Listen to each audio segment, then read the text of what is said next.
Let's lay out the facts for you. Africa has the water it needs. It has the manpower. And most importantly, it has the land to grow its own food. But for the last 3 decades, the continent has been a net food importer. What explains that contradiction? Well, let's get some answers now from Dr. Richard Munang. He's the Regional Climate Change Program Coordinator at the United Nations Environmental Program. Thank you for your time this evening, sir. Given the fact that most of Africa's food is produced by small-scale farmers, what best way is there to actually raise their productivity and their output? Yeah, thank you very much for having me in the studio. That's a very valid question. 80% of Africans' food is produced by small holder farmers, and most of them women. And to ensure that the productivity of food in the continent and at the same time have resilient food system, the smallholder farmers have got to be empowered. But smallholder farmers also depend on natural resources, especially ecosystems, which help provide nutrients where to grow to nourish their food and at the same time rejuvenate water aquifers, which is used for agriculture. So putting them at the center of food security planning and at the same time food security policy is quite very, very vital.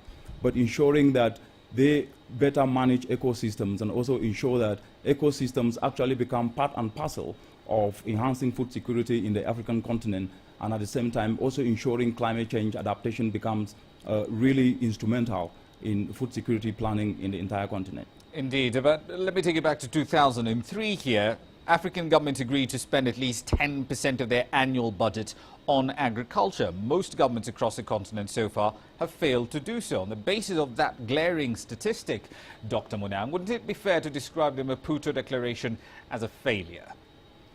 I think that was a step ahead, and 10 years down the line, that is something to show that the continent had actually come together to put in place quite a very robust framework. But what needs to be done at the moment, it's 10 years after there are about 10 countries that have actually honored that pledge of allocating 10% of their national GDP to agriculture, and about 1/4 of them who hasn't reached up to that. But because this is a process, that is still good news. What needs to be done now is whether that framework is inclusive of the approaches that are quite very necessary to ensure that food security can be enhanced and at the same time adaptation to climate change in the continent is enhanced. A continent whereby in the next 36 years from today, the population will be 2 billion, and at the same time, 240 million people go to bed hungry. How can we be able to ensure that the framework takes into consideration ecological-based approaches which has proven to work? For example, in the case of Uganda, where the approaches were being applied, agroforestry, 75,000 people actually benefited from this approach. In Burkina Faso, the approach applied using what we call ZAI, small potholes, which are embedded with organic matter, which resulted in about 500% yields. So looking at how these approaches could be made the rule rather than the exception is the key in taking forward this framework which was put in place in 2003 in Maputo. So it is that approach that if we can be able to take this forward, then that should be the answer to some of the food insecurity challenges that are plaguing the continent today. Indeed. Finally, Dr. Munang, what exactly is it that UNEP is doing to sort out this problem of food insecurity across Africa? As you've just mentioned, it's a multifaceted affair dealing with everything from resource law to access to resources all the way through to climate change. So where does UNEP come into the picture?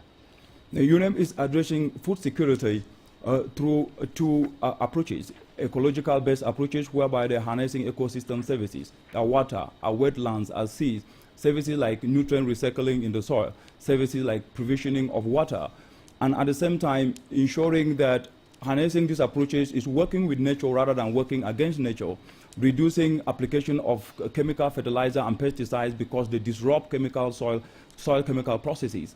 The second approach that UNEP is using is sustainable consumption, because a lot of food is being wasted and lost in the world.